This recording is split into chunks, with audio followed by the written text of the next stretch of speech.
Alhamdulillah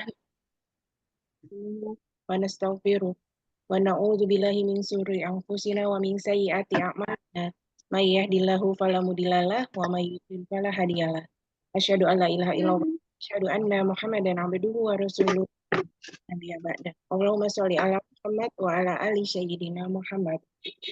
Alhamdulillahirabbil alamin, segala puji dan syukur marilah kita panjatkan kehadirat Allah Subhanahu wa taala yang masih memberikan kita nikmat iman, nikmat Islam, nikmat sehat, sehingga kita bisa berkumpul di dalam majelis taklim yang insya Allah Allah muliakan pada siang hari ini.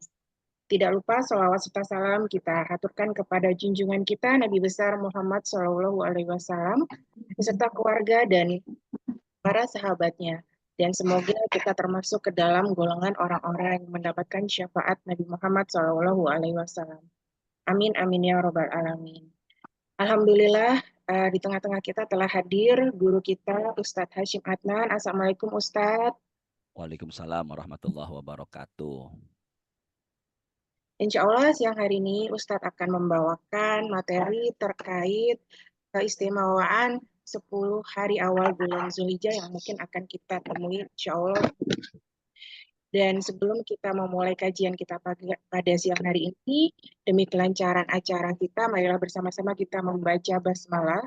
Bismillahirrahmanirrahim. Dan sebelum kita memulai kajian kita, saya sedikit mengingatkan kembali untuk para jamaah untuk bisa dapat memperhatikan adab dalam bermajelis. Kita menggunakan media online, diharapkan untuk semuanya bisa dapat on cam, menyalakan kameranya dan mematikan mikrofon selama tausiah Ustadz berlangsung. Dan nanti bisa kembali dibuka ketika di sesi tanya jawab. Baiklah, tanpa berpanjang kalam lagi, kita sama-sama dengarkan tausiah dari guru kita, Ustadz Hashim Adnan. Tafadol Ustadz.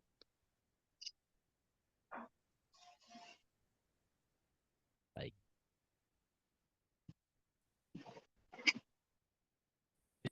Hammaduhu wa nasta'inuhu wa nastaghfiruh wa na'udzu billahi min syururi anfusina wa min sayyiati a'malina. May yahdihillahu fala mudhillalah wa may yudlil fala hadiyalah.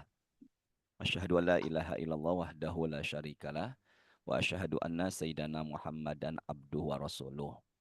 Allahumma sholli wa sallim ala habibina sayyidina Muhammadin wa ala alihi wa ashabihi alladhina saru ala nahjil qawim wa siratal mustaqim wa ba'du.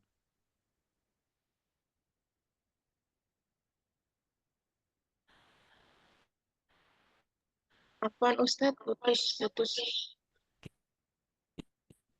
Tahu. Jelas?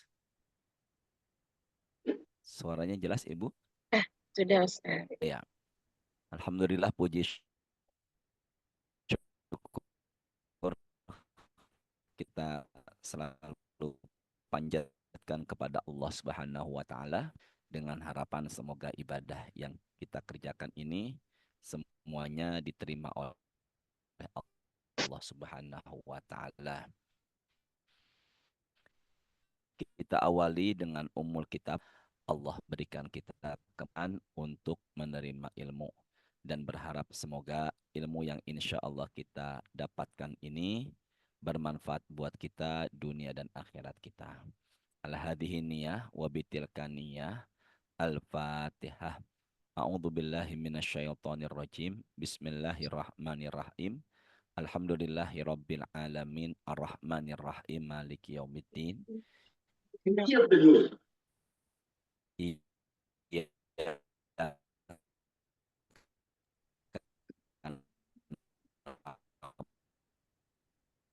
Alamin. Ibu Wahyuni, Ibu Ninik, Pak Joko, Anin Ditya Rizky Amelia, Bu Nuke, Bu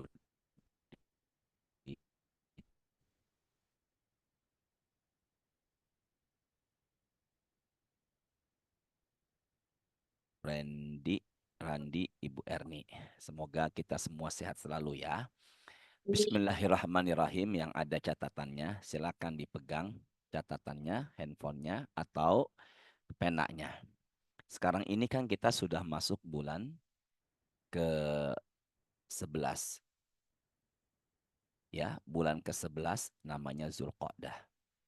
Zulqa'dah itu bulannya saat ini kita sudah masuk di tanggal ke-5. 5 Zulqa'dah. Nah, Zulqa'dah itu berakhir di tanggal 29. Zulqa'dah berakhir di tanggal 29. Maka insya Allah harinya Rabu tanggal 28 Mei kita sudah masuk tanggal 1 Zulhijjah. Insya Allah ya. Rabu tanggal 28 Mei kita sudah masuk 1 Zulhijjah. Berarti kalau ke depannya insya Allah, tapi kita sambil nunggu sidang isbat, hari Jumat 6 Juni itu kita sudah masuk Idul Adha. Nah, kalendernya dari mulai tanggal 28, 29, 30, 31. 1, 2, 3, 4, 5, 6 dilingkari. Itulah yang disebut 10 pertama Zulhijjah. Jadi 10 pertama Zulhijjah itu insya Allah jatuhnya Rabu 28 Mei sampai Jumat 6 Juni. Ini sengaja masih beberapa pekan lagi biar kita punya persiapan. Nah, keutamaan 10 hari pertama bulan Zulhijjah ini sungguh luar biasa.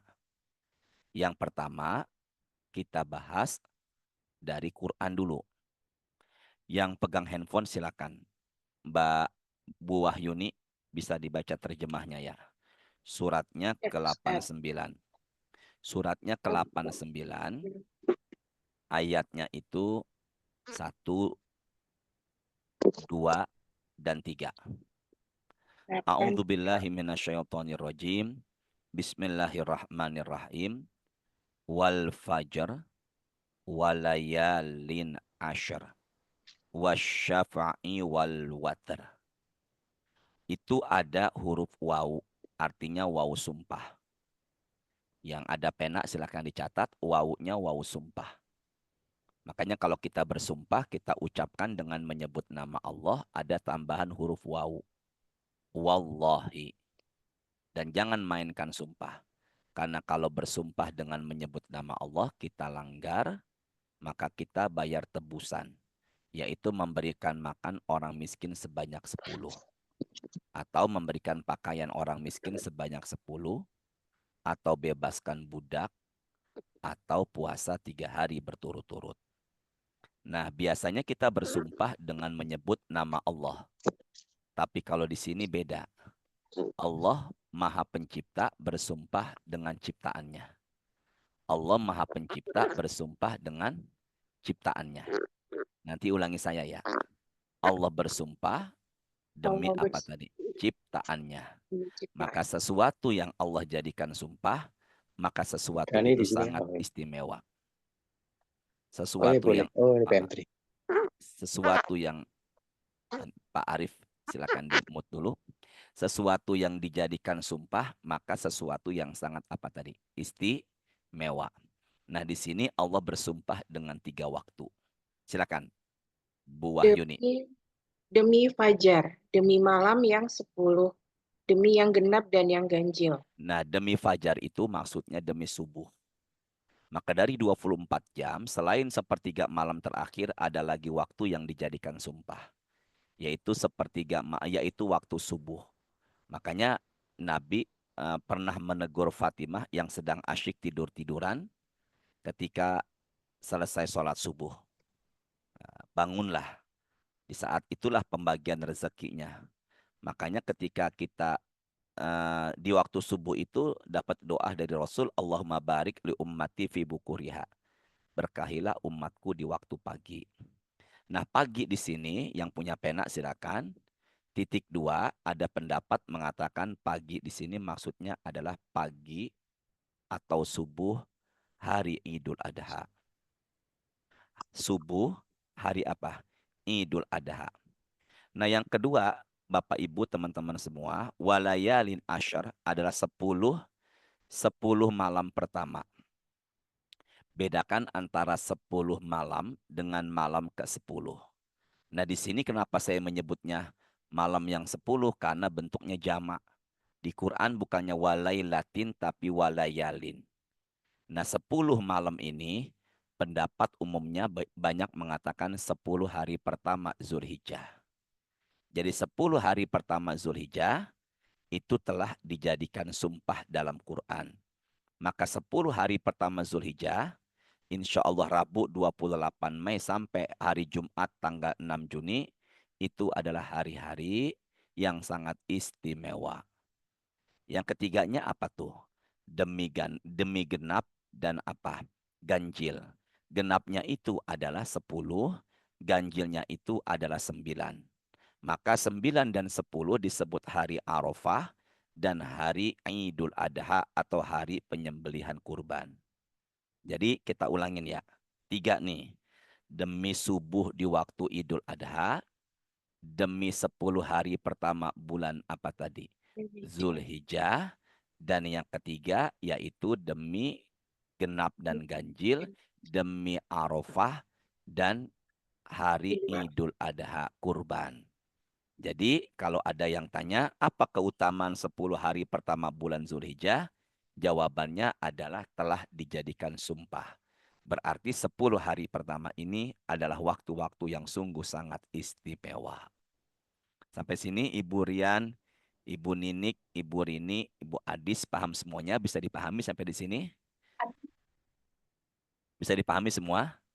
Nah, itu kan dari Quran. Sekarang dari hadis nih. Ya, dari hadis. Dari hadis Nabi Muhammad Sallallahu Alaihi Wasallam pernah bersabda dalam hadis. Nah, ini.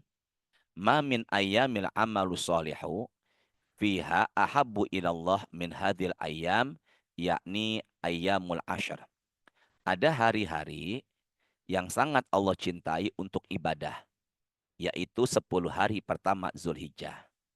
Nah, tambahkan lagi tuh, keutamaan 10 hari pertama bulan Zulhijjah, yang pertama adalah hari itu telah dijadikan apa tadi? Sumpah. Dan yang kedua adalah ibadah di hari-hari itu sangat Allah cintai. Saya ulangin ya, ibadah di hari itu sangat Allah apakan? Cintai.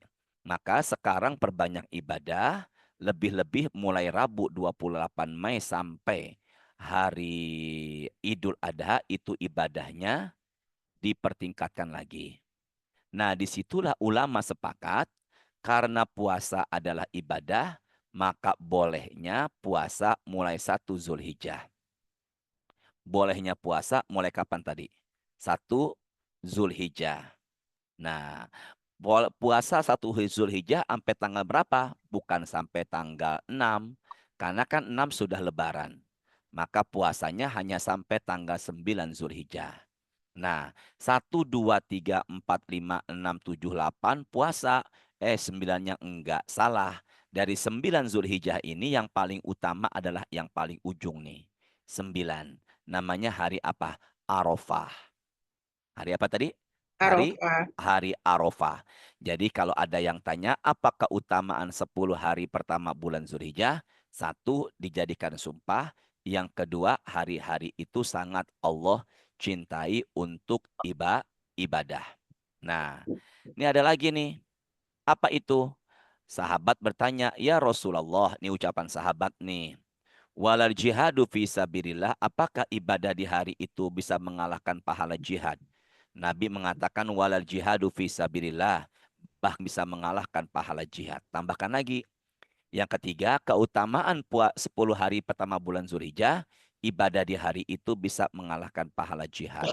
Dijadikan sumpah, sangat Allah cintai, dan bisa mengalahkan pahala jihad. Masya Allah. Saya ya tahdus binimah ya, saya berusaha mulai 1 pertama Zulhijjah itu berpuasa. Nah, apa yang bisa mengalahkan? Illa rojulun kharaja binafsi wa malihi falam yarji min dzalika bisyai, hanya bisa dikalahkan dengan mati syahid. Hanya bisa dikalahkan dengan apa tadi? Matinya mati syahid. Gitu. Jadi 4 ya. Telah dijadikan sumpah sama Allah, hari-hari yang sangat Allah cintai, dan yang ketiga bisa mengalahkan pahala jihad, dan yang keempat ibadah di hari-hari itu hanya bisa dikalahkan dengan matinya mati syahid. Itulah 10 hari pertama bulan apa tadi? Zulhijjah. Dah sampai sini. Apa masih ada yang ganjil atau catatannya belum jelas? Silakan sebelum masuk yang poin keduanya. Jelas semua? Bu Rian, Bu Ninik, Bu Adis, semuanya bisa dipahami? Bu Rini, jelas ya? Jelas, Ustaz. Apa ada yang masih ganjal di hati? Jelas semuanya? Dah. Jika saya tidak salah ya, itu antara Jakarta dengan Papua kan 2 jam bedanya. Jadi kalau kita di sini jam 4 sore, di sana pukul 6. Nah, ketika kita sedang berpuasa, lalu posisi kita ada di Papua. Ini kan saya ada di Jakarta nih, di Cipete Selatan. Ketika saya ke Papua, ternyata di Cipete jam 4 sore, di Papua sudah masuk azan maghrib. Nah, ketika itu saya puasa, saya ikutin waktu Papua atau waktu Jakarta. Papua. Jangan Papua. ragu. Papua. Nah, silakan dicatat, di mana kita berada itu akan menjadi hukum. Di mana kita berada itu akan menjadi hukum. Saya ulangin ya, di mana kita berada akan menjadi apa? Hukum. Hukum. Dan di mana kita berada, disitulah ikuti pemerintah. Di mana kita berada, ikutilah pemerintah. Jadi pemerintah kita ya harus kita ikuti. Dari situlah Bapak Ibu, teman-teman semuanya, kalau kita sedang berpuasa hari Arafah, tiba-tiba seandainya ya, tuh ayatnya surat keempat ayatnya 59. Keempat ayat 59. Mbak Rian, tolong diterjemahkan. Mbak Rian dan Mbak Ratna. Ini Bapak Rian ini, bukan Mbak Rian. Bapak Rian dan Mbak Ratna. Silakan diterjemahkan. Ayatnya 59 surah keempat. Ayatnya 59. Silakan Bu Ratna. Suami sehat Pak Rian. Ya silakan tolong terjemahkan suratnya keempat. Ayatnya 59. Sudah ketemu belum? Sudah ketemu? Belum? Udah. Ya. Udah belum, Tante? Belum ketemu, Ustaz. Ya, silakan. Anissa ayat 59. Surat An-Nisa. Mbak Ninik ketemu belum? Belum ketemu. Mbak Wahyuni ketemu udah? Sudah, Ya, Ustaz. silakan. Silakan Mbak Wahyuni. Anissa ayat 59. Wahai orang-orang yang beriman, taatilah Allah dan taatilah Rasul Muhammad dan ulil amri, pemegang kekuasaan di antara kamu. Dah, Kemudian, Maaf sebentar. Jadi kita karena tinggal di Indonesia, di sini ada pemerintah, ya ikuti keputusannya. Dan pemerintah dalam hal ini diwakili Kementerian Agama. 2 ya, di mana kita berada jadi hukum. Yang kedua ikuti pemerintah. Maka suatu saat nanti apabila Bapak Ibu semuanya nih, Bu Nuke, Bu Erni, Bapak Randi semua lagi puasa Arafah, tiba-tiba Saudi Arabia itu sudah berhari raya dan Arafahnya sudah lewat, ada share di grup WA. Batalkan, namanya juga puasa hari Arafah. Bahkan ulama Saudi mengatakan jangan mengikuti kami karena setiap negara terbitnya bulan itu beda-beda. Meskipun namanya hari Arafah, tapi di kita belum. Maka mulai saat ini kita bisa pahami, teruskanlah puasanya. Ya, teruskan puasanya. Karena di mana kita berada itu akan menjadi apa? Hukum. Dah, itulah kalau seandainya terjadi perbedaan pendapat. Dah, sampai sini ya. 10 hari pertama bulan apa tadi? Zulhijjah. Nah, dari 10 hari pertama bulan Zulhijjah, itu yang paling utama di 2 hari. Sangat utama. 9 dan 10. Disebut harinya hari Arafah. Dan yang kedua disebut juga dengan harinya Idul Adha. Nah, sebelum bahas itu, kita bahas dulu suratnya ke 108. Suratnya ke 108. Surat ke 108. Al-Kausar ya Ustadz? Iya, Al-Kausar. Bismillahirrahmanirrahim. Inna a'tainakal kautsar fasalli li rabbika wanhar. Inna syani'aka huwal abtar. Nomor 2. Nomor 2. Fasolli, sholatlah li rabbika untuk Tuhanmu yaitu Allah. Kita disuruh sholat semata-mata niatnya karena Allah. Setelah Allah menyuruh kita sholat, wanhar, dan bersembelihlah. Setelah Allah menyuruh kita sholat, kita disuruh menyembelih. Biasanya kita selesai sholat langsung menyembelih, maka sholat itu adalah Idul Adha. Dari sinilah ada pendapat ulama tafsir sholat yang dimaksud di sini adalah sholat Idul Adha. Maka setelah kita sholat Idul Adha, kita langsung menyembelih hewan kurban. Nah, hewan kurban itu berarti disembelih setelah sholat, bukan sebelum sholat. Kalau umpama kita menyembelih hewan itu sebelum sholat, berarti kita sedekahkan, maka itu pahala seperti sedekah biasa umumnya. Tapi kalau kita menyembelihnya setelah sholat id, maka itu bernilai pahala kurban. Itu bedanya. Nah, maka sholatlah karena Tuhanmu yaitu Idul Adha, wanhar dan berkurbanlah. Di sini bukan kata adha, tapi disebut dengan sebutan wanhar. Wanhar itu apa? Nih ujungnya leher. Kalau Betawi bilangnya lek-lekan. Di sini. Makanya kalau kita nyembelih hewan kurban, itu diincernya di sini nih. Hadapkan kepala kambing ke arah kiblat, potong di sininya. Itulah yang disebut wanhar, bagian sininya. Artinya adalah ujung pangkal lehernya. Nah, dari situ pula kita memahami bahwasanya menyembelih hewan kurban ada perintah dari Quran. Jadi kalau ada yang tanya, ada nggak perintah dari Quran kita disuruh kurban? Ada. Suratnya 108 di ayat yang kedua. Nah, ada satu madhab yang menghukumi kurban bukan sunnah, tapi hukumnya wajib. Siapakah dia? Dia adalah Imam Hanafi. Jadi kalau begitu, dari sekian banyak imam mazahib, ada satu imam yang menghukumi kalau kurban itu bukanlah sunnah, tapi hukumnya wajib. Bagi yang mampu tentunya. Nah, kalau hukumnya wajib berarti yang nggak berkurban padahal mampu berdosa.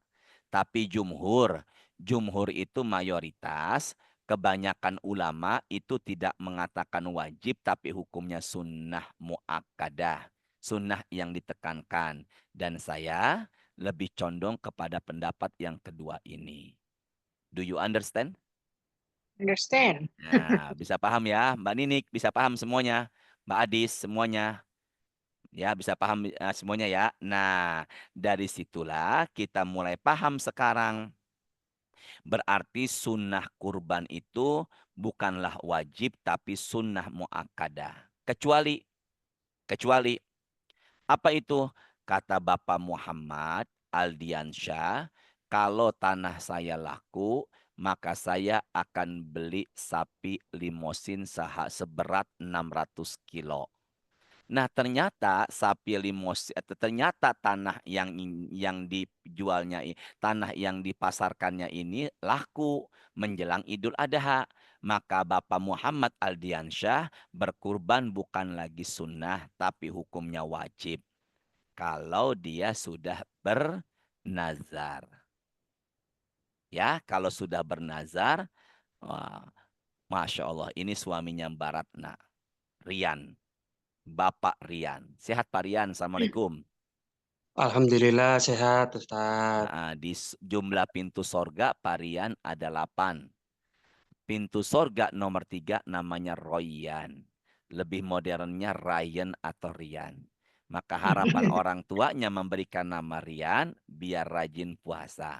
Makanya nanti 10 pertama Zulhijjah ya perbanyak puasa. Sesuai dengan namanya. Ya, insya Allah membawa Mbak Ratna menuju sorga dari pintu ketiga. Duh, sampai mana saya ngomong tadi ya? Sampai nazar Ustadz. Nazar. Gitu ya. Jadi kurban itu dihukumi sunnah kecuali dia bernazar. Gitu. Ini masih lama nih sebenarnya sih. Cuman persiapan kita untuk menabung. Yang ada kelebihan rezekinya silakan. Menabung dan berharap semoga kedepannya kita menjadi hamba yang bisa berkurban. Dah. Sekarang buka Quran suratnya kelima ayat 27. Pak Rian tolong terjemahkan surat kelima. Ya Allah yang ribet buka handphone, buka Quran. Semoga dimudahkan hajat urusannya, Surat tambah kelima rezeki. ayat 27. Suratnya di Google aja langsung kelima. Ayatnya Ya, 27. Ya, Al-Maidah ayat 27. ya Al-Maidah ayat 27. Parian siap-siap. Ketemu Parian? Sudah Sebentar, ketemu? Ustaz. Sebentar. Ya, Masya Allah. Sabar kita ya Allah. Semoga tambah rezeki berangkat haji dengan istrinya. Amin. Yuk, Amin, saya amin. bacain ya. Saya bacain ayatnya. Bismillahirrahmanirrahim. Watlu alaihim naba abnai adama bil haqq. Idh qarraba qurbanan fatukubbila min ahadihima walam yutaqabbal minal akhar. Qala la aqtulannak. Qala innama yataqabbalullahu minal muttaqin. Silakan Parian. Artinya, Iya, silakan Parian. Oh, nggih. Artinya, Artinya dan ceritakanlah kepada orang Yahudi yang suka mendengki dan berbuat aniaya kisah tentang dua putra Adam yaitu Kabil dan Habil yaitu ketika keduanya mempersembahkan kurban masing-masing. Maka kurban salah seorang dalam Habil ini diterima dan kurban yang lain Kabil tidak diterima. Maka Kabil berkata, "Sungguh aku pasti akan membunuhmu." Habil berkata, "Sesungguhnya Allah hanya menerima dari orang yang bertakwa." Gitu nggih. ada nggak di ayat ini kata kurban? Kurban ada. Nah, ada kan? Ada. Nah, itu tulisannya korban apa kurban? Kalau di sini namanya kurban.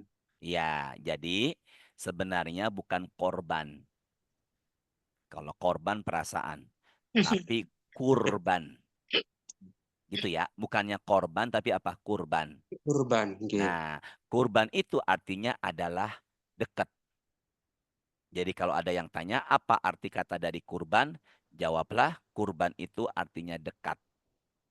Maka kita membeli kambing, domba, sapi, onta, tujuannya biar kita sama Allah jadi dekat.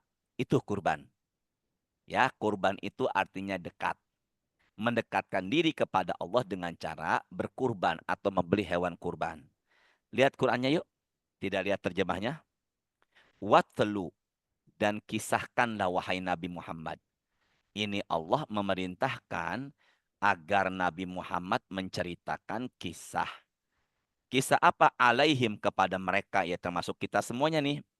Naba'a berita ibnai dua anak laki-laki. Anak laki-laki siapa? Adam Nabi Adam bil haq. Apa tadi? Bil haq, yaitu dengan apa? Dengan kebenaran. Ya, dengan apa? Dengan hakikat, dengan kebenaran, dengan sebenarnya. Maka dua putra Nabi Adam ini disuruh Nabi Muhammad menceritakan kisah dua putra Nabi Adam. Yang pegang pena silakan dicatat. Namanya di Quran nggak ada. Adanya di ahli sejarah dalam tafsir Tobari. Pertama Qabil. Qabil tanda panah kembar dengan perempuan cantik namanya Iklima. Yang bawahnya Habil kembar dengan wanita enggak secantik Iklima namanya Labudha. Jelas semuanya nih? Siapa Ustadz Labubah? Labudha. Mbak Dita, Mbak Adis, Mbak Ninik, jelas? bukanlah Jangan bubu ya Ustadz. apa? Labubu. Labubu. Ya Allah Labu sabar, kan. ya Allah sabar. Kita ya Allah saya ulangin ya. Pertama namanya Qabil. Yang Iklimah cantik ya Ustadz? Iya, astagfirullahalazim. Qabil kembarannya dengan Iklimah, cantik. Habil kembarannya dengan siapa tadi? Labuda. Labuda. Kita nggak bilang jelek ya, tapi tidak secantik Iklimah. Nah, ada nggak orang di dunia ini lahir nggak sejenis, tapi beda jenis? Banyak. Itu banyak loh. Ya, banyak. Nah, apa yang terjadi? Nabi Adam diwahyukan sama Allah agar menikahi anak-anaknya dengan jalur silang. Dengan jalur apa tadi nih? Silang. Ya, maka Allah mewahyukan Nabi Adam biar menikahkan putra-putrinya dengan jalur silang. Coba disilang tuh. Yang digambar ibu disilang dah. Qabil Berarti sama Labuda, Habil sama iya, Iklimah. Masya Allah, yang benar semoga berangkat haji dan umroh ya Amin. Allah. Maka Mudah-mudahan. Qabil menikah dengan Labuda yang enggak Ah, secantik Iklimah, dan Habil menikah dengan siapa? Iklimah. Iklimah. Nah, zaman sekarang nggak boleh itu Pak Rian. Tolong jawab Iya, Pak Rian. Zaman sekarang itu nggak boleh Pak Rian nikah begitu. Tapi kenapa kenapa? zaman dulu diperbolehkan? Kenapa Ustadz? Nggak ada Tadi mau saya makhluk lain. tanya itu Nggak ada soalnya makhluk lain. Iya, Manusia lain nggak ada. nggak ada manusia lain, emang dia doang. Oh iya, iya. Oh iya, ya Oh emang iya, iya. begitu Bu Manusia Ninik. Emang pertama. siapa lagi yang nggak penghuni dunia, nggak ada lagi selain mereka-mereka Nabi Adam doang. sama Ibu Hawa menikah doang terus punya anak dinikahkan sendiri gitu Ustadz. Iya, syariatnya Nabi Adam beda sama syariat Nabi Muhammad. Gitu. Nah, Oh gitu. inilah penyebab dosa pertama di muka bumi, yaitu irinya Qabil karena tidak menikah dengan Iklimah. Dia iri, Qabil ini Iklimah. iri. Jadi kalau ada yang tanya, apa dosa pertama di muka bumi? Iri. Apa sih itu definisi iri? Iri adalah senang melihat orang susah, susah melihat orang senang. Itu iri. Nah, penyebabnya kalau kita lihat dari kasus ini, penyebabnya adalah karena wanita. Benar? Betul. Betul. Nah, makanya hati-hati kata Rasulullah dengan fitnah wanita. Dan itulah yang membuat pertama kali Bani Israel hancur karena fitnah wanita. Makanya sering kita dengar, hati-hati wahai laki-laki. Banyak laki-laki maju sukses gara-gara support dan doa dari wanita. Tapi ingat, juga banyak laki-laki yang tersungkur jatuh gara-gara rayuan dan godaan wanita. Nah, gimana cara menyelesaikan masalah ini? Maka di Quran disebutkan izqarroba. Maka masing-masing dua anak putra Nabi Adam ini kurbanan, berkurban. Jelas tidak sampai di sini? Nah, Ya. Qabil adalah petani, sementara Habil adalah peternak. Anehnya, ketika disuruh berkurban, Qabil malah memberikan sayur mayur yang layu. Sementara Habil ketika berkurban memberikan domba yang terbaik. Maka yang diterima adalah kurbannya Habil. Nah, dari situlah Mbak Ninik, Pak Rian, Bu Rini, semuanya kita pahami Mbak Dita, ternyata kurban itu sudah diawali dari kisah perjalanan keluarganya Nabi Adam. Bisa dipahami sampai di sini? Jelas Ya. ini? Mbak Dita jelas? Ya. Jadi kalau ada yang tanya apa sih sejarah kurban, sebenarnya Nabi Adam sudah dijelaskan. Sejarah kurban itu di zaman Nabi Adam. Gitu. Nah, disinilah kita mulai memahami juga kalau kita mau berkurban, jadilah seperti Habil, memberikan yang terbaik. Silakan. Satu, kurban yang paling tepat. Titik garis bawahi. Kurban yang paling tepat, garis bawahi. Satu, Quran suratnya kedua, ayatnya 267. Quran surat kedua 267. ayatnya 26 berapa? 267. 267. Ketemu nggak? Sudah ketemu belum? Kamu Ustaz. Sudah ketemu? Sudah Sudah, Ustaz. Mbak Rini, sudah Mbak Rini? Ya, sebentar. Nah, coba baca Mbak Rini, Ya. silakan baca bismillah. Insya Allah berkah ya. Silakan baca bismillah, langsung terjemahkan. Ya. Bismillahirrahmanirrahim.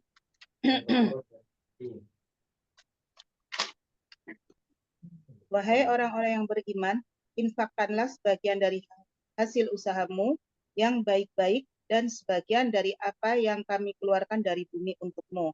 Janganlah kamu memilih yang buruk untuk kamu keluarkan, padahal kamu sendiri tidak mau mengambilnya, melainkan dengan memicingkan mata atau enggan terhadapnya. Dan ketahuilah bahwa Allah Maha Kaya, Maha Terpuji. Nah, titik 2. Kurban yang paling utama 1, berkurban dengan yang terbaik. Berkurban dengan yang apa tadi? Terbaik. Terbaik. Yang terbaik. Nah, dari situ kalau lebih umumnya, kalau kita mau sedekah, barangnya yang terbaik. Kita aja memicingkan mata. Apa maksud kata memicingkan mata, Bu Rini di sini? Kita aja nggak mau menoleh. Enggan. Kita Enggan. aja nggak mau menengok sama barang Iya. itu kok kita kasih orang. Beli buah mangga umpama. Dipilih yang jelek-jelek, kita aja nggak suka itu sama barang itu. Melihatnya aja nggak suka dikasih orang, itu nggak baik. Ya, maka berikanlah kurban yang terbaik. Terbaik. Nah, ini biasanya Mbak Rini orang yang seperti ini tuh imannya kuat nih. Imannya sungguh luar biasa. Dia memberikan sesuatu yang terbaik buat disedekahkan. Yang kedua, suratnya ketiga, ayatnya 92. Mbak Adis, tolong terjemahkan. Surat keberapa tadi? Ketiga, ayatnya 92. Tolong dicatat ya, ketiga, ayatnya 92. Bismillahirrahmanirrahim. Lan tanalul birra hatta tunfiqu mimma tuhibbun. Wa ma tunfiqu min syai'in fa innallaha bihi alim. Silakan Mbak Adis. Bismillah. Kamu sekali-kali tidak akan memperoleh kebaikan sebelum kamu menginfakkan sebagian harta yang kamu cintai. Stop. Berarti kalau kita mau berinfak, barangnya sesuatu yang kita apa? Cintai. Yang cintai. Parian. Ini Quran bagus sekali Parian. Kalau ingin sedekah, barangnya kita apakan Parian? Kita cintai. Baratna cinta enggak sama Pak Rian? Cinta. Terus diapakan? Enggak.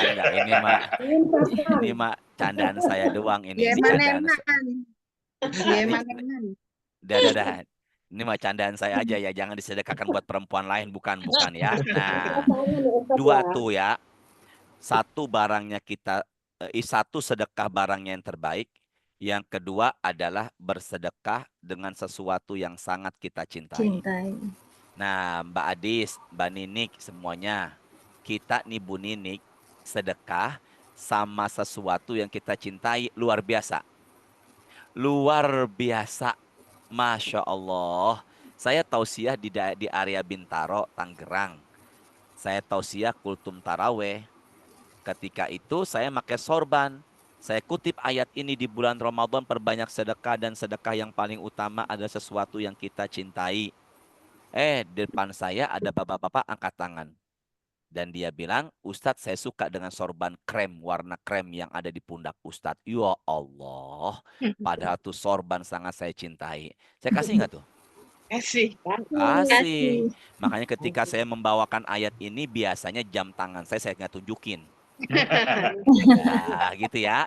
Nanti Mbak Rian dan Mbak Ratna, pilihlah hewan kurban yang terbaik dan sesuatu yang kita cintai. Biasanya yang terbaik itu pun enggak salah dengan harga. Makanya nih mumpung masih jauh nih, berikanlah harga yang terbaik untuk Allah. berikanlah kurban yang terbaik untuk Allah dengan tentunya harganya pun nggak bisa dibohongi. Jelas sampai di sini? Jelas ya? Dah, berarti jadilah seperti Habil, putranya Nabi Adam. Beliau berkurban dengan sesuatu yang terbaik yang beliau cintai. Masya Allah, luar biasa. Dah, sekarang buka Quran suratnya ke-37. Ayatnya surat ke-37, As-Saffat ayatnya 100. Surat 37 ayat 100. Iya, astagfirullahaladzim. Maksud saya ayatnya 100, Bu Nani. Temu, Bang. Suratnya 37, Ayat 100. Sofat. ayatnya 100. 100. Sudah ketemu belum? Sudah. Mbak Dita, tolong terjemahkan Mbak Dita. Suratnya ke-37, Mbak Dita. Ayatnya 100. Bu Wahyuni, ini keluarga semua. Iya, Ustadz. Alhamdulillah. Dari luar kota mereka. Ada yang di Iya, Surabaya, di Jakarta, Bekasi. yang di Korea. Masya Itu Allah. Jakarta ada. Pak Arif di Jakarta. Pak Arif Jakarta Bekasi. saya kebetulan lagi di kantor nih Pak, maaf lagi. Masya lagi. Arif Iya. Arif itu artinya bijaksana, pintar. Masya Alhamdulillah. Ya Allah. Masya Iya, Allah. maaf tadi lagi sama temen ini lagi Iya, koordinasi ya. nggak apa-apa. Ya, Silakan. silakan Ustadz. Iya, Iya. baik. Mbak Terima Dita, kasih. tolong terjemahkan Mbak Dita. Iya. Bismillahirrahmanirrahim. Ya Tuhanku, anugerahkanlah kepadaku seorang anak yang termasuk orang yang soleh. Nah, sebentar. Ini garis bawahi. Ini doa Nabi Ibrahim kepingin punya anak soleh. Robbi habli minas solihin. Nah, ini doa ya buat orang tua. Seperti doanya Nabi siapa? Ibrahim. Maka dikabulkanlah memiliki anak soleh bernama Nabi Ismail. Dari jalur pernikahannya sama Hajar radhiyallahu anha. Jadi istri kedua Nabi Ibrahim namanya adalah Hajar. Siti Hajar kita bilangnya, umumnya Siti Hajar. Sedangkan istri pertama Nabi Ibrahim namanya adalah Sarah. Kita bilangnya Siti Sarah. Itu Siti Sarah sendiri yang mengizinkan suaminya menikah dengan yang kedua. Tapi yang pernah saya dapat, dia pula yang mengizinkan, dia pula yang cemburu. Makanya jangan sekali-kali Mbak Ratna mengizinkan Pak Rian untuk menikah lagi. Awal mulanya dia izinkan, akhirnya dia cemburu. Akhirnya ke sini. Nih, bagus kepandangannya, fokus ke depan dulu ya ke saya ya. Akhirnya Sarah meluapkan cemburunya, ingin memukul-mukul badannya. Kata Nabi Ibrahim, janganlah engkau luapkan cemburumu dengan memukul badanmu, tapi lobangilah kedua telingamu. Ini dilobangi satu. Dilobangi lagi satu. Maka itulah sejarah wanita pakai anting-anting. Nggak pakai Masya Allah. Masya Allah. Ya, maka kalau di luar sana ada wanita yang lobangnya banyak di kupingnya, ya mungkin bisa jadi kepencemburuan. Gitu ya. Bisa dipahami nggak pakai tapi Masya Allah. Dah, teruskan lagi. Mbak Dita, ayatnya langsung 102. Mbak Dita, ayat 102 langsung. Silakan. 102. Bismillahirrahmanirrahim. Maka ketika anak itu sampai pada umur sanggup berusaha bersamanya, Ibrahim berkata, "Wahai anakku, sesungguhnya aku bermimpi bahwa aku menyembelihmu." Sebentar. Lihat Qur'annya. Lihat Qur'annya 102. Lihat Qur'annya Mbak Ratna, Mbak Adis, Mbak Dita, Bu Nabilah, semuanya, Bu Herlistia. Lihat Qur'annya ya. Pak Arif.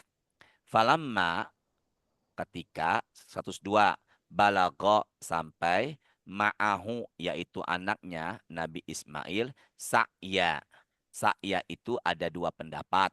Ada pendapat usia Nabi Ismail sampai akil balik. Ada pendapat usianya sampai usia 7 tahun. Yaitu usia tamyiz. Jadi Nabi Ismail disembelih dan akhirnya diganti dengan kambing kibash.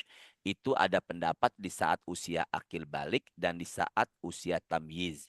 Melalui apa? Melalui mimpi. Tolong yang pegang catatan di garis bawahi. Mimpinya Nabi adalah wahyu. Mimpinya Nabi adalah wahyu. Dan dalam Islam mimpi itu dibagi 3. Tolong ke saya dulu tidak tulis. Mimpi dari Allah, mimpi dari setan, mimpi bunga tidur. Mimpi dari Allah, mimpi dari setan, mimpi bunga tidur. Kalau kita mimpi datangnya dari Allah, kita ucapkan Alhamdulillah. Kalau mimpi datangnya dari setan, maka bangun tidur. Rasul menyuruh kita ucapkan A'udzubillahi minasyaitonirrajim. Dan kemudian Nabi Muhammad menyuruh kita falyanfus an shimali salasan. Ludah kecil ke sebelah kiri 3 kali. Ingat, ludahnya kecil. Karena di samping ada istri atau suami, kalau kita ludahnya gede, maka ludahnya kecil. Gimana Ustadz? A'udzubillahi minasyaitonirrajim. Ke sebelah kiri, gini. Tuh. Ini etika, ada hadisnya mimpi. Nah, makanya nggak semua mimpi datangnya dari Allah. Tolong fokus dulu, tidak tulis dulu. Mbak Ninik semuanya. Nabi Muhammad mimpi 3 malam berturut-turut. Bukan Nabi Ibrahim ini, tapi Nabi siapa? Nabi Muhammad. Dalam mimpinya Nabi Muhammad dalam hadis riwayat Imam Muslim, beliau didatangi sama malaikat Jibril yang membawa tempat besar. Atau kita menyebutnya tandu. Apa nih? Ke saya dulu. Tempat yang apa? Besar. Tempat yang besar itu kita nyebutnya barangkali tandu, ditutup dengan kain sutra. Maka Nabi Muhammad membuka kain sutranya, ternyata di situ ada wajah Aisyah. Maka kemudian malaikat Jibril mengatakan, hadhi imro'atuka, ini adalah istrimu. Maka kalau begitu Nabi Muhammad menikahi Aisyah, wasilahnya mimpi, bukan karena nafsu. Mimpi. Dan Aisyah dinikahi oleh Rasul, itu adalah di bulan Syawal. Nah, Pak Rian nanti tidur sama Mbak Ratna. Nanti malam. Tiba-tiba di malam hari, mimpi Pak Rian ada laki-laki besar membawa tempat yang besar ditutup dengan kain sutra. Ketika itu Pak Rian buka, ternyata ada wajah perempuan cantik yang dulu pernah ada di hatinya ketika SMA. Dan sekarang dia sudah single parent. Nah, ketika itu Pak Rian bicara sama Baratna, Bu, aku ngimpi semalam ngeliat temanku SMA yang dulu pernah ada di hatiku, tapi dia sekarang sudah single parent. Apakah ini mimpinya datang dari Allah ataukah dari Nah, gitu ya. Bisa dipahami nggak semuanya nih? Nggak semua mimpi itu datangnya dari Allah. Mbak Ninik paham? Bu Ninik paham? Bu Ninik paham nggak? Jelas ya? Jelas nggak nih semuanya? Jelas Ustaz. Ya, berarti kalau umpama nih ya Parian mimpi nanti malam nyembelih lehernya Bu Ratna. Itu bukan dari Allah. Ya, itu punya niat terselubung di balik itu.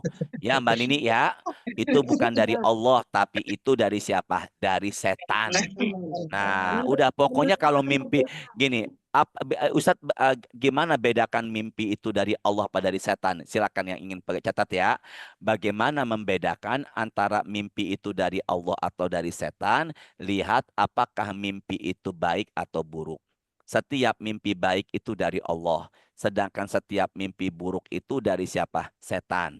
Dan sebelum tidur, usahakan wudhu. Usahakan tidurnya wudhu. Tapi ketika saya pernah ditanya nih orang ketika ngisi pengajian di Lebak Bulus, Jakarta. Apa Ustadz? Ada orang tua nanya, udah sepuh nih, Ustadz saya tidur wudhu.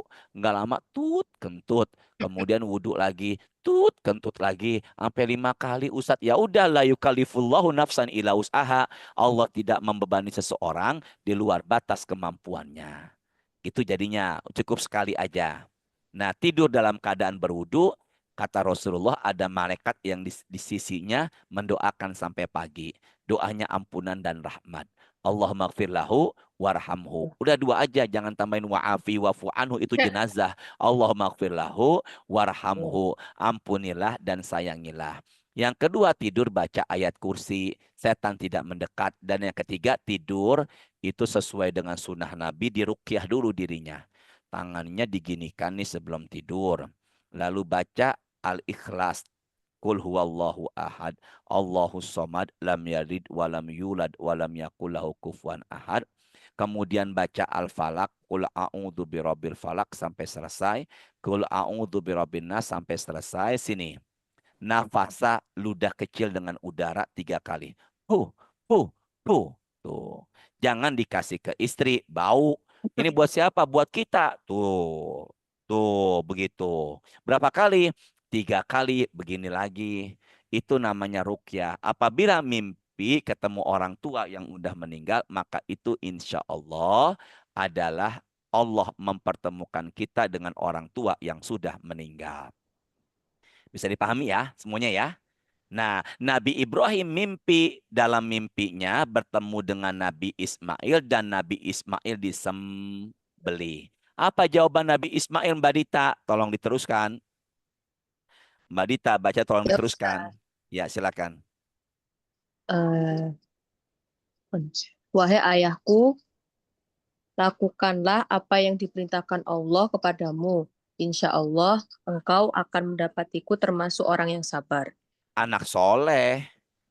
Coba kalau bukan anak soleh. Udah bapak aja duluan saya sembelih sini. Enggak begitu jawabannya. Anaknya soleh. Tuh, bapak ibu pilih mana? Bu Ninik. Pilih mana? Punya anak kaya tapi enggak soleh. Punya anak miskin tapi soleh. Kaya tapi soleh. Kaya dan soleh tuh Ustadz. Soleh, Ini Ustaz. ibu semua pada sehat ya? Sehat, alhamdulillah. Alhamdulillah ya. Ini doa. Tolong jawab, pilih mana punya suami galak tapi kaya, punya suami pendiam, gampang diatur tapi miskin. Pilih yang mana? Suami pendiam tapi Pendiam kaya. tapi kaya. Tapi kaya, astagfirullah. Pendiam gampang diatur tapi kaya. Udah ya, ibu sehat semuanya ya. Alhamdulillah. Berarti kalau begitu Nabi Ismail karena beliau soleh, beliau menerimanya. Apa setelah itu? Mbak Dita, lagi Mbak Dita, 103. Pak Ustadz. 103. 103. Ya, silakan. Maka ketika keduanya telah berserah diri dan dia Ibrahim membaringkan anaknya di atas pelipisnya untuk melaksanakan perintah Allah.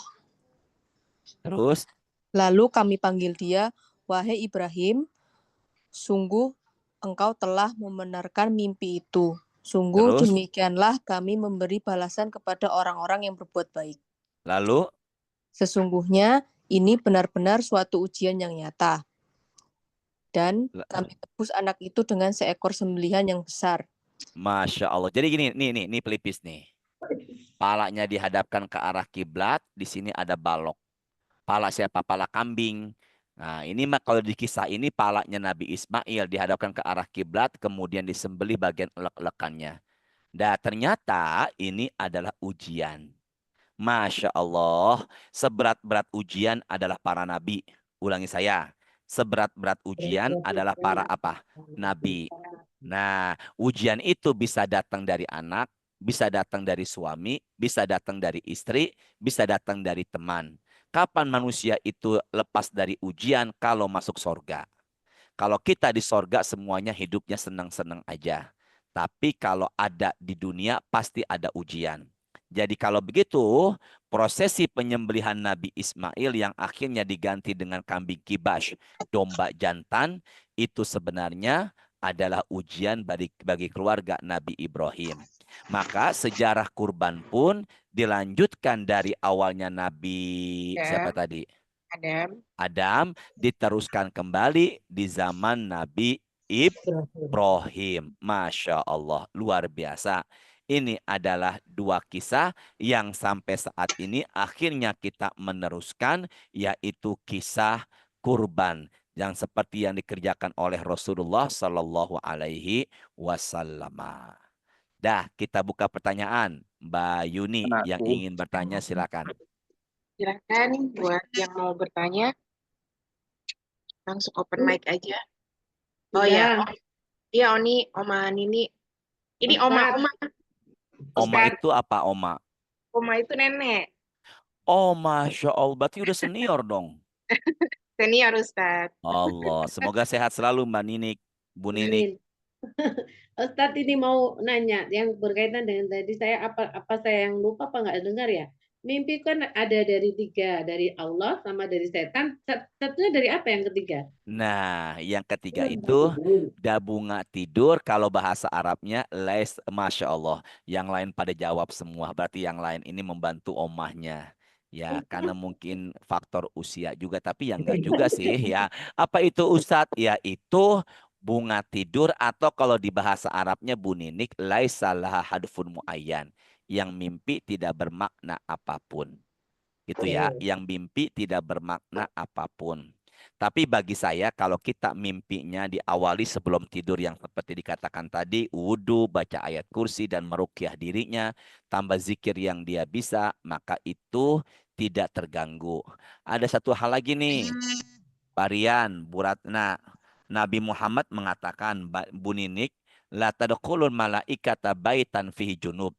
Malaikat nggak akan masuk ke rumah itu jika ada suami istri dalam keadaan junub. Makanya selesai berhubungan suami istri, baiknya langsung mandi. Kalau memang tidak terbiasa mandi karena khawatir dingin dan menunda sampai menjelang azan subuh, baiknya wudhu. Karena wudhu itu, tapi wudhunya nggak bisa dipakai buat sholat. Kenapa Ustadz? Karena malaikat nggak akan masuk ke rumah itu jika ada suami istri berpasangan berhubungan langsung tidur. Bisa dipahami semuanya? Nah, Lagi kalau buat pengantin baru, ada nggak pengantin baru di sini? ada Ustadz.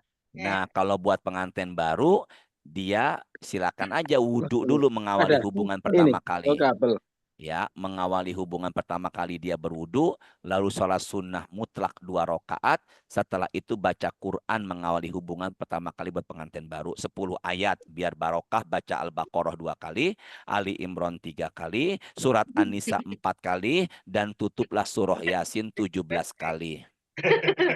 Dan baca dah awalnya Allahumma lakasumtu wa bika amantu. Dah Allahumma janibna syaitan wa janibi syaitan ma rozaqtana.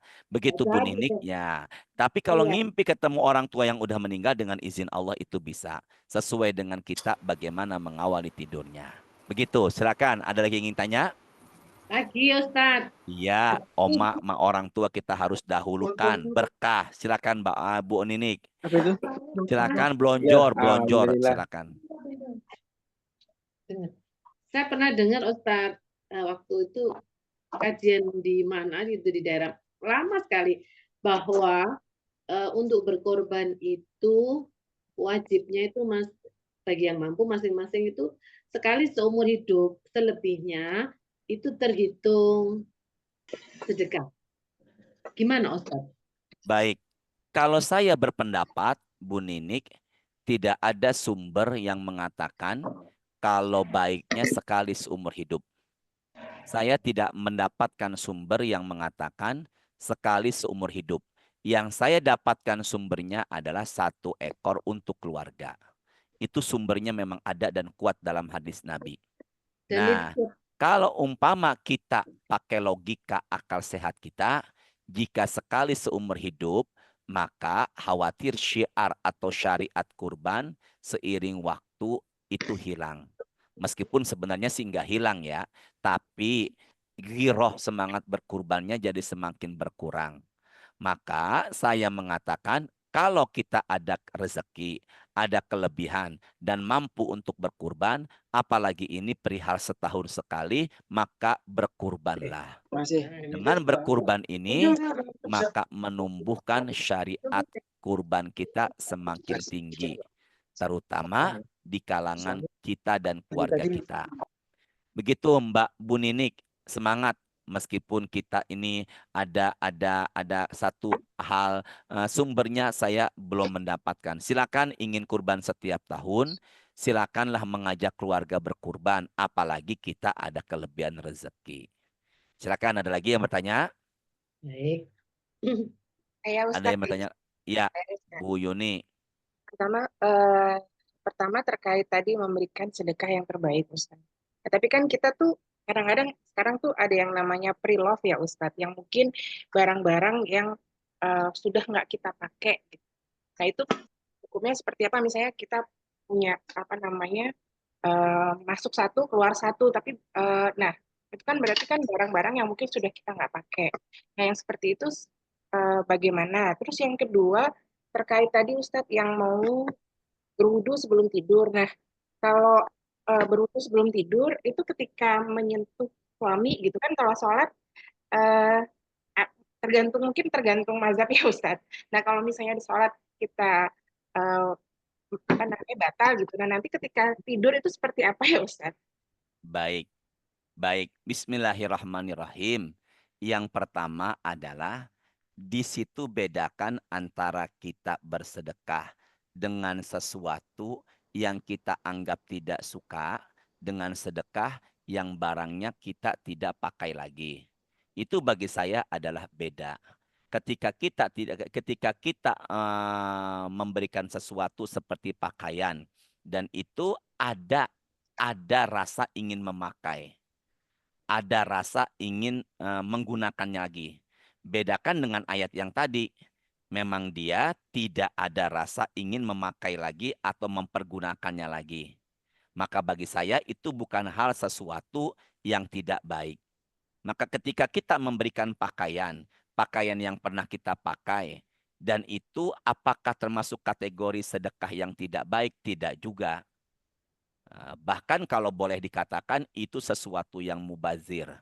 Ada barang tapi tetap di tempat meskipun kitanya sudah datang yang baru. Jadi kalau begitu itu tidak. Tapi kalau dalam sisi afdolnya berikanlah yang terbaik. Kalau sisi afdolnya, maka beli pakaian yang bagus, sedekahkan, itu afdolnya. Gitu, kalau bicara afdolnya.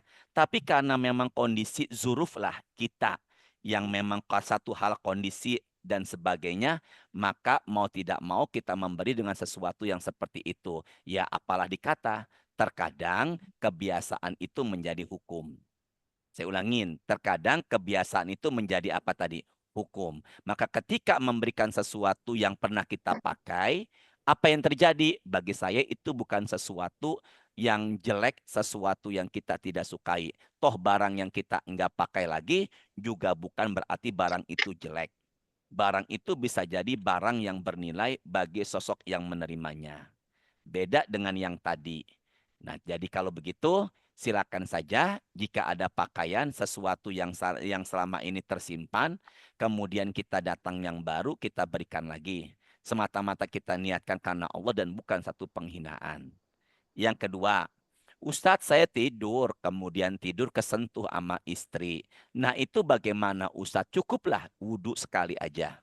Yang seperti saya sampaikan tadi, la yukalifullahu nafsan illa wus'aha. Allah tidak membebani seseorang di luar batas kemampuannya.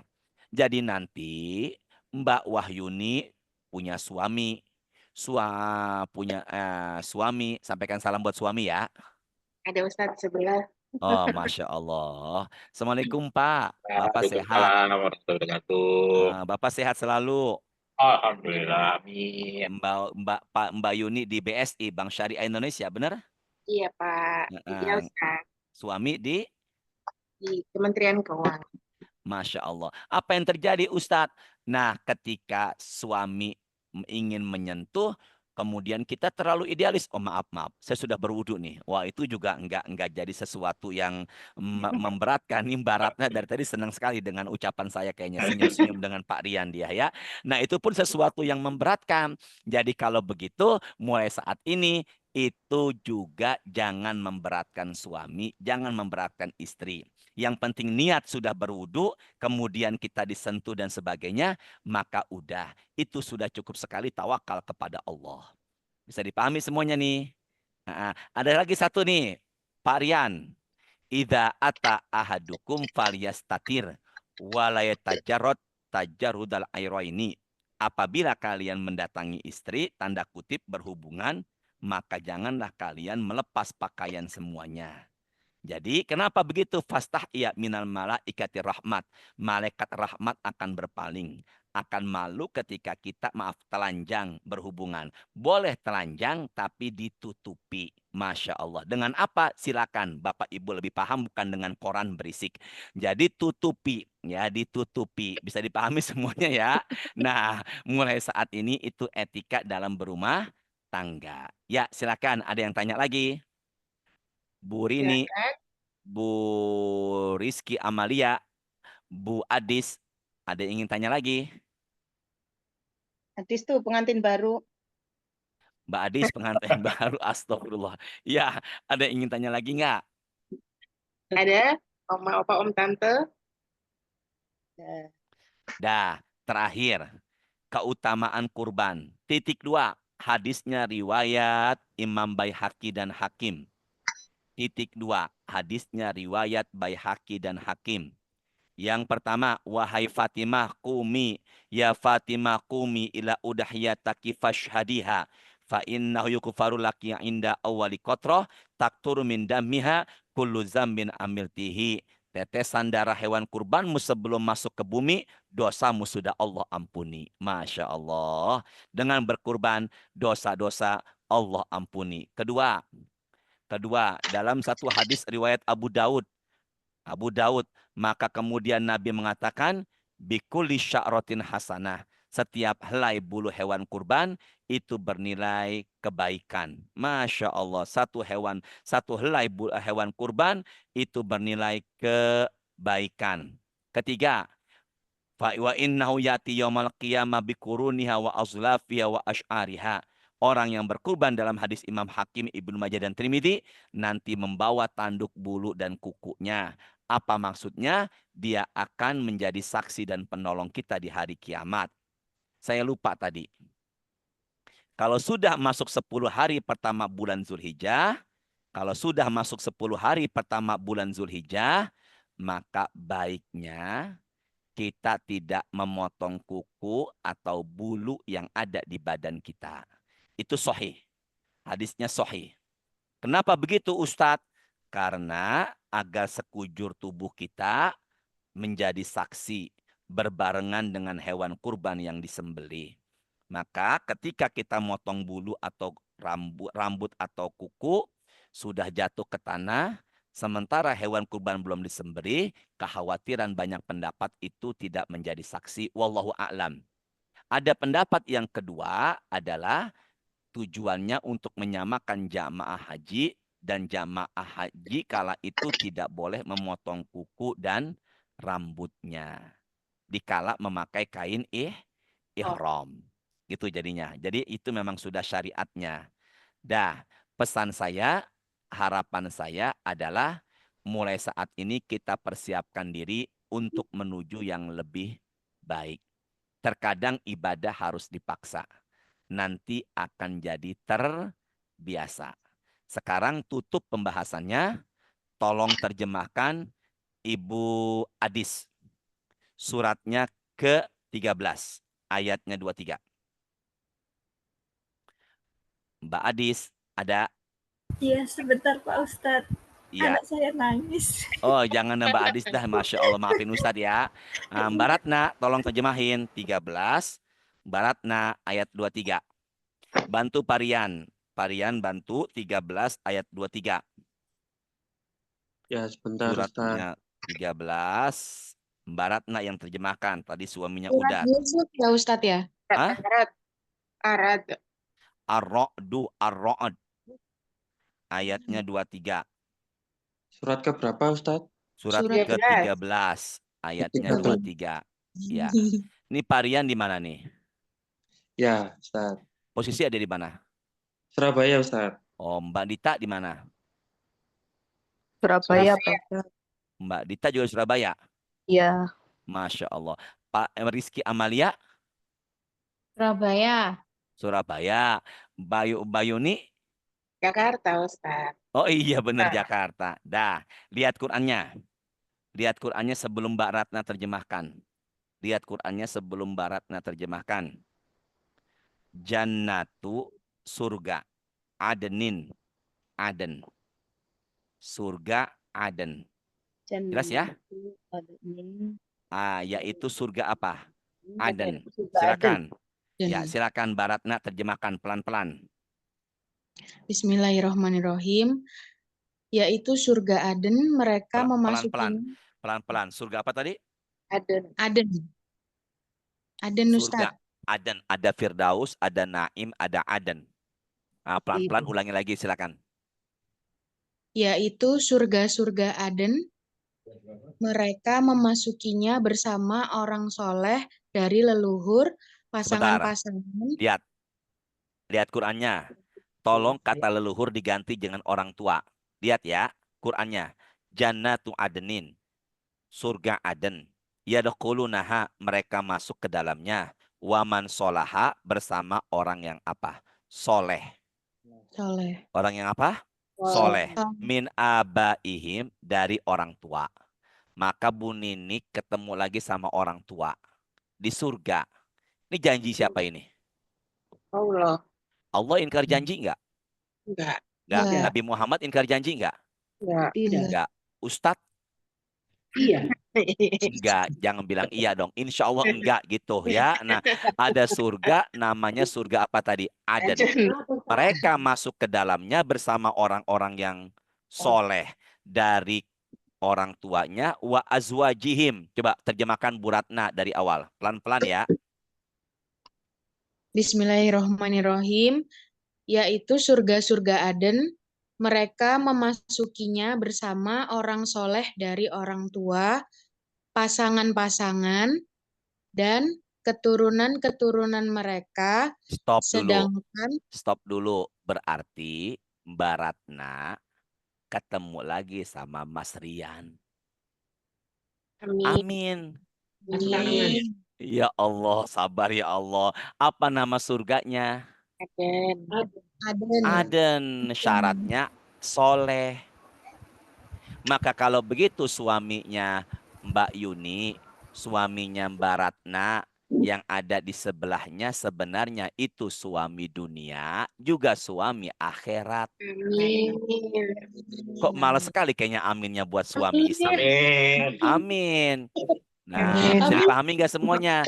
Maka dari situlah kita pahami ternyata kita berumah tangga tujuannya dua. Tujuan berumah tangga di dunia juga di akhirat. Nah, sekarang lihat Qur'annya. Lihat Qur'annya. Jannatu adnin yadkhulunaha wa man sholaha, bersama orang yang apa? Maka kalau ada perempuan menikah dan suami yang pertama meninggal, kemudian setelah itu dia menikah lagi dengan yang kedua, boleh nggak? Boleh. Ya Allah, dia yang jawab kencang sekali, Masya Allah. Ya Allah. Nah, Masya Allah. boleh, tapi nunggu iddah selesai. Iddahnya Mbak Ninik, Bu Ninik 4 bulan 10 hari. Berapa bulan tadi? 4 bulan 10 hari. Nah, kalau laki-laki ada iddah apa tidak? Tidak. Maka kalau istrinya meninggal sekarang, hari Sabtu, Sabtu bulan Juni, dia nikah lagi di awal, boleh apa enggak? Jangan, boleh. La ilaha illallah, dia berfatwa sendiri. Boleh ya.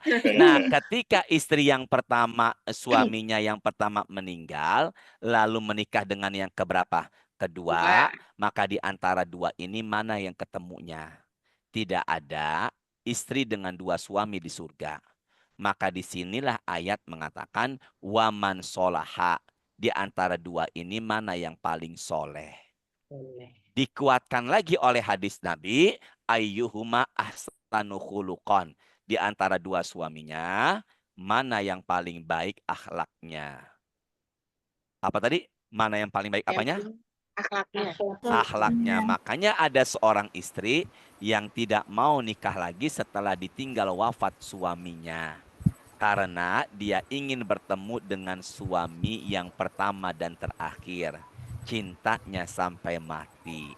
Dan itu saya berharap ada dalam diri Mbak Ratna dengan Pak Rian dan semuanya. Masya Allah. Berarti kalau begitu, keluarga sekarang jaga. Apa nama surganya buat pasangan suami istri keluarga dengan syarat iman dan amal soleh? Nama surganya adalah surga Aden. Kalau nama belakang saya apa tuh? Adnan. Sama apa enggak dengan nama surga? Sama ya? Sama. Ya, nggak bilang aja beda, jangan gak enak sama saya. Beda. Kalau ada nama surga, buratna parian. Tapi kalau adenan, itu saya buka kamus, artinya murah senyum. Dan kalau bicara, senang pendengarnya. Nah, udah gitu ya. Dah. Sekarang, lihat Qur'annya surat kedua, ayatnya 233. Anindita Rizky Amalia terjemahkan. Surat kedua. Ayat berapa Ustaz? 233. Surat kedua, ayatnya 233. Suratnya kedua, ayat berapa tadi? 233. Suratnya kedua, ayatnya 233. Al-Baqarah 233. Iya. Ibu-ibu hendaklah menyusui anak-anaknya selama 2 tahun penuh. Stop dulu. Baiknya ibu nyusukan anaknya 2 tahun. Jangan lebih dari 2 tahun. Kalau kurang boleh apa enggak? Teruskan lagi. Bagi yang ingin menyempurnakan penyusuan. Tapi kalau enggak lebih dari 2 tahun boleh. Tapi baiknya 2 tahun dan jangan lebih dari 2 tahun. Kalau kurang dari 2 tahun boleh. Nah, apa yang terjadi? Dalam Islam, setiap tetesan air susu yang ditelan ibu, yang ditelan anak, itu berbuah pahala. Dan bangunnya ibu tengah malam demi menyusukan anak yang sedang kehausan, itu pahalanya jihad di jalan Allah. Amin. Bu Ninik udah ketemu belum? Bu Ninik udah ketemu belum ayatnya tadi? Kasihan nih masih kebat-kebet Quran ya Allah. Udah ketemu belum Bu Ninik? Saya ulangin ya. Setiap tetesan air susu ibu yang ditelan oleh anak itu berbuah pahala. Bangunnya ibu tengah malam demi menyusukan anak yang sedang kehausan, itu pahalanya jihad di jalan Allah. Berarti kalau begitu ada surga bagi seorang ibu dalam membesarkan anaknya. Jadi surga bagi seorang ibu nggak harus dicari di tanah suci, di musola, di masjid, majelis taklim. Di rumah tangga keluarga juga ada surga. Sementara Mbak Ratna dan semua Bu Rini, Mbak Dita, sementara ibunya menyusui, suaminya ngapain? Kewajiban ayah menanggung makan dan pakaian mereka dengan cara yang patut. Maka Bu Rizky, suami kewajibannya 2 di ayat ini.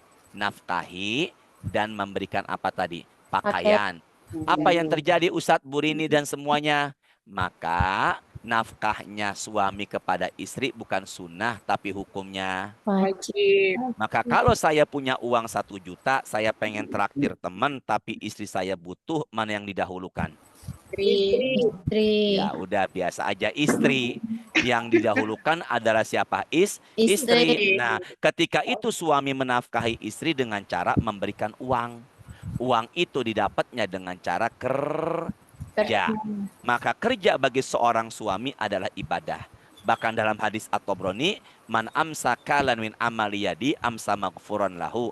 Barang siapa yang di sore harinya capek karena kerja sejak pagi, maka di sore harinya dosa-dosanya Allah ampuni. Masya Allah. Jadi surga bagi seorang suami menafkahi. Surga bagi seorang istri menyusui atau membesarkan anaknya. Maka surga banyak jalan. Banyak jalan menuju surga. Ada yang surga dengan kurban, ada yang surga dengan puasa, ada yang surga dengan baca Quran, ada juga yang surga dengan membangun rumah tangga.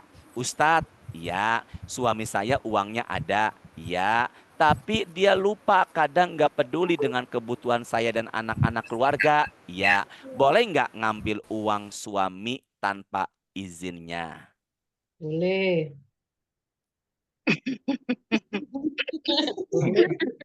Boleh. Nggak boleh. Kebutuhan keluarga, bukan untuk berfoya-foya. Itu boleh Ustadz. Apa?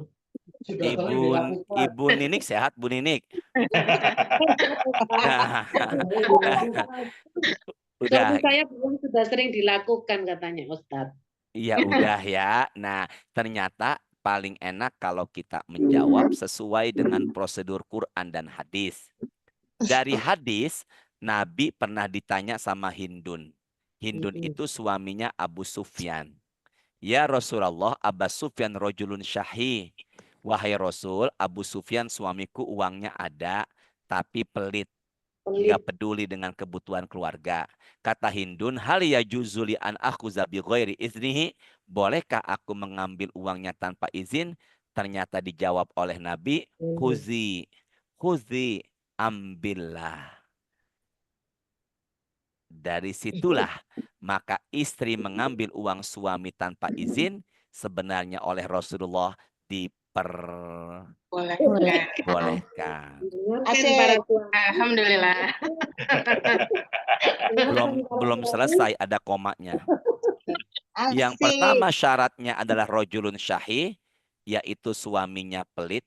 Yang kedua bil ma'ruf, ambillah sekedar atau secukup untuk kebutuhan keluarga. Dah gitu ya. Cukup buat beli kerudung, beli baju gamis, beli tas mereknya Kremes. Nah, mulai saat ini kita bisa pahami itulah aturan rumah tangga. Ya, barangkali ini Mbak Yuni yang bisa saya sampaikan. Salam dari my wife buat ibu-ibu semuanya. Masya Allah. You know my wife? Semoga ada berkahnya, semoga ada manfaatnya. Sampaikan salam buat suami. Maafkan lahir batin Mbak Arian. Saya panggil Mbak tadi di awal. Maafin saya semuanya. Ustaz. Ya. Assalamualaikum. Waalaikumsalam. Iya, Oma. Iya, Ustaz. Dari tadi saya akan pengen bertanya, tapi ini nggak bisa buka, belum ada yang bukakan, masih mute. Boleh yang terakhir saya bertanya, Ustaz? Iya, sangat boleh sekali, Oma Iya, Nuni. maaf ya, Ustaz. Iya, maaf. Begini, Ustaz, perkenalkan dulu, saya ini Oma Non, kakaknya Oma Nini, terus mertuanya Bu Yuni, mertuanya Mbak Dita, dan mamanya Rizky Amalia. Begini Ustadz, tadi Ustadz menyampaikan tentang kita tidak boleh memotong kuku. Ini untuk siapa Ustadz? Masalahnya, alhamdulillah kami setiap tahun itu berkorban dengan seekor sapi, tapi urunan dari anak-anak dari saudara. Kemudian yang dilarang memotong kuku, itu yang hanya mengeluarkan duit untuk berkorban atau semua keluarga ini Ustadz yang berkepentingan, misalnya yang mengeluarkan suami, apa istri atau anaknya juga tidak boleh memotong kuku. Demikian Ustadz, karena penting ini. Terima kasih Ustadz. Wassalamualaikum warahmatullahi wabarakatuh. Waalaikumsalam warahmatullahi wabarakatuh. Berarti ini kakaknya Bu Nini. Betul. Ya, dah. Ibu Oma udah Ibu Oma Nuni, kalau ingin tahu jawabannya, maka kita harus tahu teks dari Arabnya.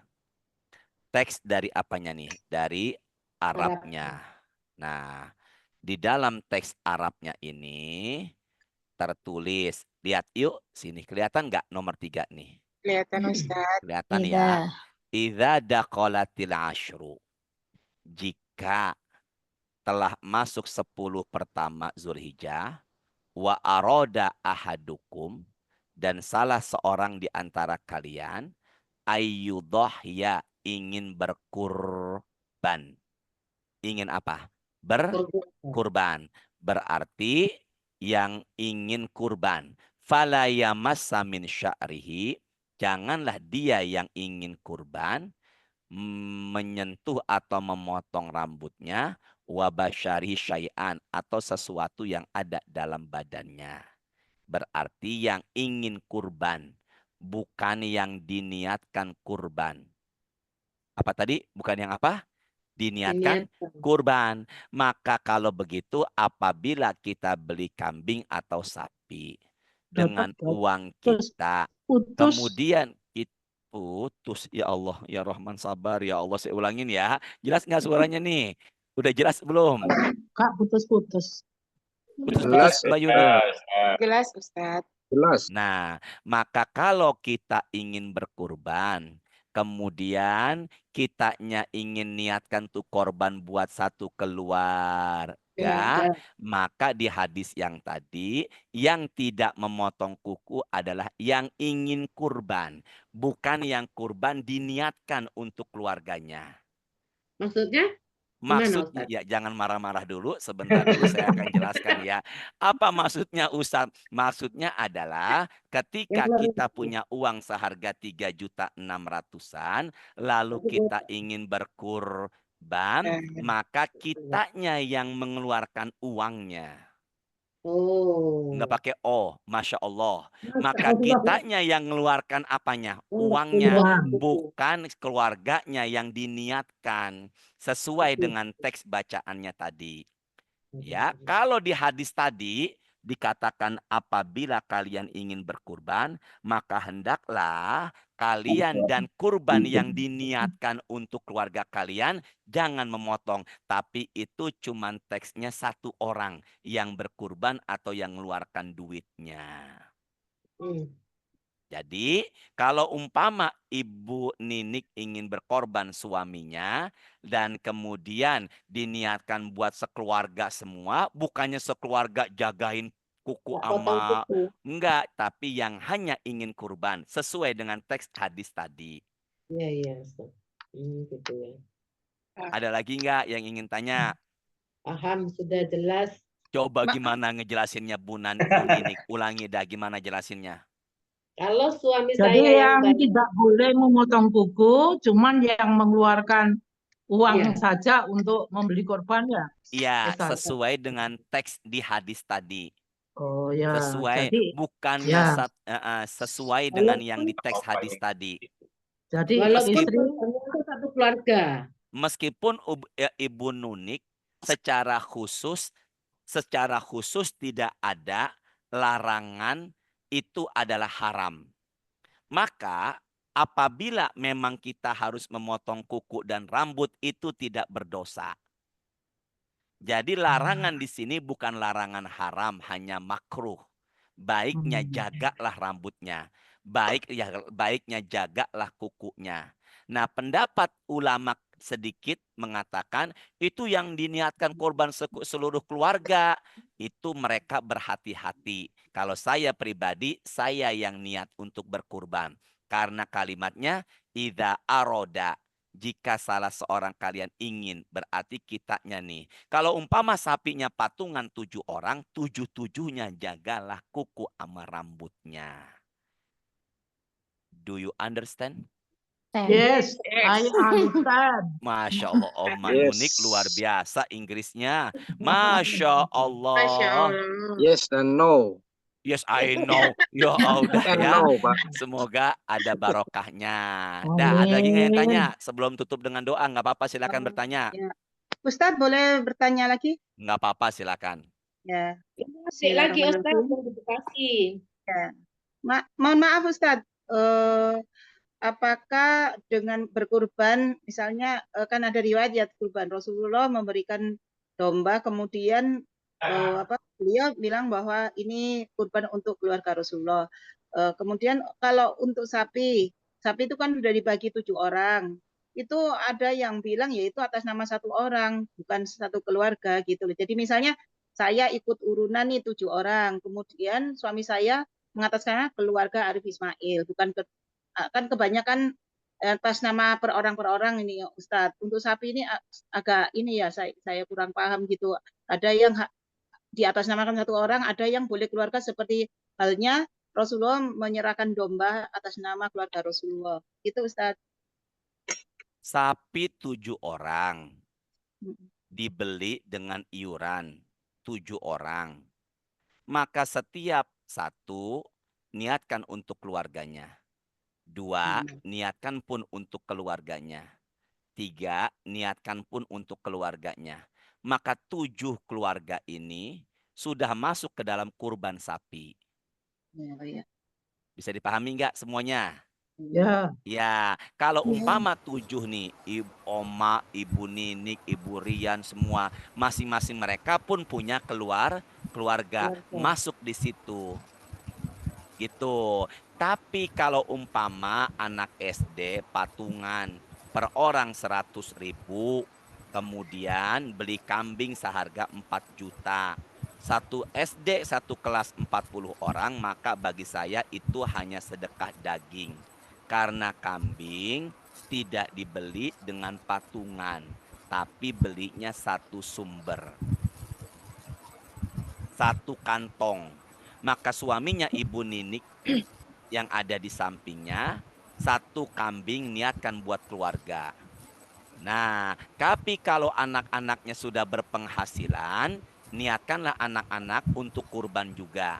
Karena ini adalah syiar. Apa tadi namanya tadi? Syiar. Apa itu syiar? Apa ya? Penyebaran syariat. Penyebaran syariat. Begitu ya. Semangat menyambut hari kurban, menabunglah, dan semoga kita semua bisa berkurban. Amin. Coba tes. Kita tutup doa. Setelah itu saya mau tes dulu apa yang udah saya sampaikan. Bismillahirrahmanirrahim. Ya. Subhanakallahumma wa bihamdika asyhadu alla ilaha illa anta astaghfiruka wa atubu ilaik. Rabbana taqabbal minna innaka antas samiul alim wa tub alaina innaka antat tawwabur rahim. Allahumma inna nas'aluka ilman nafi'an wa rizqan thayyiban wa amalan mutaqabbala. Allahumma sholli wa sallim ala sayyidina Muhammadin walhamdulillahi rabbil alamin. Tes dulu apa Ya, yang Ustaz. sudah saya sampaikan. Nanti yang bisa jawab dapat itu Ustaz. Apa namanya? Imani apa? Elektronik money. Masya Allah. Masya Allah. Gimana cara ngirimnya tuh? Nanti kasih nomor handphonenya untuk diisi di OVO atau di OVO. Baik. Tolong jawab. Angkat tangannya biar Ustadz nunjuk. Ya, bismillahirrahmanirrahim. Mudahkan jamaah ya Allah. Bismillahirrahmanirrahim. Kurban itu ada yang mengatakan wajib dan sunnah. Siapa saja yang mengatakan wajib dan sunnah tadi? Kayak Ustaz jawab. Jawab sendiri boleh? Nggak boleh pun, panitia. Udah biarkanlah dia menjawab. Yang penting senang hatinya. Silakan Mbak Yuni. Silakan Mbak Yuni. Panitia Ustadz. Yang lain dulu nggak apa-apa. Ya oke, silakan. Ada yang bisa nggak? Ada yang bisa? Bunda, enggak apa-apa, Bun. Tuh aku bisa. Ya, silakan Mbak Ninditya Rizky Amelia. Yang mengatakan wajib itu dari mazhab Hanafi. Kalau sunnah muakkad hampir semua mazhab yang lain. Masya Allah. Sampaikan salam buat suami ya. Insya Allah. Masya Allah. Dapat berhak emani dia. Alhamdulillah 200.000. Alhamdulillah. 200.000 emaninya Mbak Yuni. Nanti Nah, bisa di belakang Ustaz. Kapan hukum kurban menjadi wajib? Ya, silakan Mbak Dita. Sudah belajar. Ketika sudah pernah jadi dapat dua-duanya, Mbak Dita sama Oma dapat emani dua-duanya. Ya udah. Iya, terima kasih alhamdulillah. Ya, tolong berikan ke Mbak Dita sama Mbak Oma. Tolong terakhir. Bu, ngomong-ngomong doakan saya juga. Saya setiap tahun alhamdulillah jualan hewan kurban. Ya Allah. Promosiin Mbak Nenik nih. Alhamdulillah sapi saya sudah laku 13 ekor. Alhamdulillah. Maaf nih. Ini ada cerita sedikit. Jauh Ustadz, kalau kita di Surabaya biasanya nyembelihnya di Surabaya. Ya udah. Terusin lagi terakhir. Astagfirullahaladzim ya. Terakhir. Ceritanya apa tadi Ustadz? Katanya mau cerita. Udah nggak jadi ya. Nah sekarang terakhir. Bismillahirrahmanirrahim. Mudahkan ya Allah. Apa nama surga buat keluarga dan apa syaratnya? Yang belum ada, yang udah nggak usah. Bu Nini, silakan Bu Nini. Eden Ustadz, Eden. Salah. Mbak Rian, Mbak Ratna. Aden. Surga Aden. Ya Allah, kasihan dah. Berikan juga Bu Ninik sama Mbak Ratna. Dah, tutup. Kasih Mbak Ninik juga. Apa hukumnya istri ambil uang suami tanpa izin? Boleh. Wajib. Udah ada Wajib. wajib, Makan nggak ada secukupnya. wajib. Dah cukup ya. Semoga ada Boleh jika barokahnya. suami beli. Salam buat keluarga semuanya ya. Ustadz pamit ya. Amin. Semoga Amin. sehat selalu, berkah selalu. Amin. Assalamualaikum warahmatullahi wabarakatuh. Ya, Waalaikumsalam. ini semuanya semoga sehat selalu ya. Maaf saya langsung live ya. Ya, maaf ini ya. Iya, sama-sama. Maaf saya live ya. Ya Ya. Ustaz, jazakallah khair. Bisa. Ya Ustaznya sudah live karena ada acara. Oke, makasih. Ya, sudah selesai. Anaknya Alhamdulillah, Shopee Waalaikumsalam. Pay. Assalamualaikum untuk minggu depan. Mbak Nana ya, yang tugas sama Mas Rian. Minggu depan ya, Mama Non? Ya, minggu depan sayang.